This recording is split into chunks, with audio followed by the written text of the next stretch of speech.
କୁହାଯାଏ ପ୍ରେମ ବୟସ ମାନେ ନା। ଏହା କାଳେ କାଳେ ସତ ପ୍ରମାଣିତ ହୋଇଛି। ବୟସ ଶ୍ମଶାନ ଅଭିମୁଖୀ ହେଉଥିବା ବେଳେ ପରସ୍ପରକୁ ପାଇବାର ଇଚ୍ଛା ଶେଷରେ ସେମାନଙ୍କୁ ଏକ ହେବାକୁ ରୋକିପାରିନି।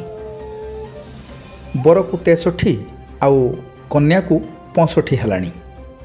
ପରିଣତ ବୟସରେ ଦୁହେଁ ଦୁହିଁଙ୍କୁ ଆପଣାର କରିଛନ୍ତି। ବିବାହ ବନ୍ଧନରେ ବାନ୍ଧି ହୋଇ ବାକିତକ ଜୀବନ ସୁଖରେ କାଟିବାକୁ ପରସ୍ପରର ହାତ ଧରିଛନ୍ତି। ଏହିଭଳି ଏକ ଘଟଣା ଦେଖିବାକୁ ମିଳିଛି ରେମୁଣା ବ୍ଲକ ବାମ୍ପଦା କୁଷ୍ଠା ଆଶ୍ରମରେ।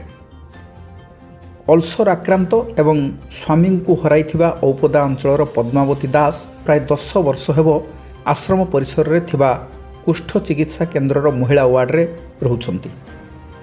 ସେହିପରି ସ୍ତ୍ରୀ ଛାଡ଼ି ଚାଲିଯାଇଥିବା ଏବଂ ପିଲାମାନେ ପଚାରୁନଥିବା ସାର୍ଥା ଅଞ୍ଚଳର ଦାସମାରାଣ୍ଡି ମଧ୍ୟ ଅଲ୍ସର ଆକ୍ରାନ୍ତ ହୋଇ ପ୍ରାୟ 4 ବର୍ଷ ହେବ ଚିକିତ୍ସା କେନ୍ଦ୍ରର ପୁରୁଷ ୱାର୍ଡରେ ରହି ଚିକିତ୍ସିତ ହେଉଛନ୍ତି।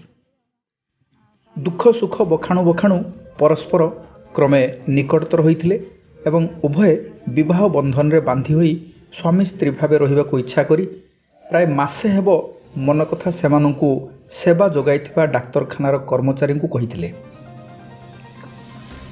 ଡାକ୍ତରଖାନାର ଭାରପ୍ରାପ୍ତ ଅଧିକାରୀ ତଥା ଜିଲ୍ଲା ମୁଖ୍ୟ ଚିକିତ୍ସା ଅଧିକାରୀ ଡାକ୍ତର ଦୁଲାଲ ସେନ ଜଗଦେବଙ୍କ ସ୍ତ୍ରୀ ଡାକ୍ତର ସୁମିତ୍ରା ଦେଙ୍କୁ କର୍ମଚାରୀ ଜଣାଇବା ପରେ ସେ ଏହି ବିବାହ ପାଇଁ ରାଜି ହେବା ସଙ୍ଗେ ସଙ୍ଗେ ନିଜେ ବିବାହର ସମସ୍ତ ଖର୍ଚ୍ଚ ତୁଲାଇବା ପାଇଁ ଦାୟିତ୍ୱ ନେଇଯାଇଥିଲେ।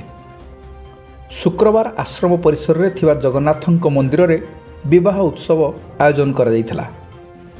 ପାରମ୍ପରିକ ମନ୍ତ୍ରୋଚ୍ଚାରଣ ସହିତ ହାତଗଣ୍ଠି ସିନ୍ଦୁର ପିନ୍ଧା ଇତ୍ୟାଦି ଅନୁଷ୍ଠିତ ହୋଇଥିଲା।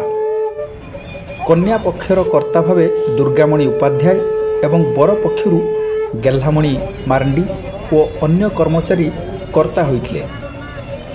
ମଧ୍ୟାହ୍ନରେ ଜିଲ୍ଲା ମୁଖ୍ୟ ଚିକିତ୍ସାଧିକାରୀ ଡାକ୍ତର ଜଗଦେବ ଏବଂ ଜିଲ୍ଲା ଜନସ୍ୱାସ୍ଥ୍ୟ ଅଧିକାରୀ ଡାକ୍ତର ମୃତ୍ୟୁଞ୍ଜୟ ମିଶ୍ର ଅତିଥି ଭାବେ କାର୍ଯ୍ୟକ୍ରମରେ ସାମିଲ ହୋଇଥିଲେ। ସାକ୍ଷୀ ସାଜିଥିଲେ ବାଲେଶ୍ୱର ଜିଲ୍ଲାର ଗଣମାଧ୍ୟମର ପ୍ରତିନିଧି। ସମସ୍ତ ପକ୍ଷଙ୍କ ଖାଇବା ଲାଗି ଭାତ ଡାଲମା ଓ ଔଖଟ ବି ପ୍ରସ୍ତୁତ ହୋଇଥିଲା। ସେମାନେ ଆରୋଗ୍ୟ ଲାଭ କରିଛନ୍ତି ଏବଂ ଆଶ୍ରମ ପରିସରରେ ଥିବା ଥଇଥାନ କେନ୍ଦ୍ରରେ ରହିବେ ବୋଲି ଡାକ୍ତର ସୁମିତ୍ରା ଦେ ସୂଚନା ଦେଇଛନ୍ତି।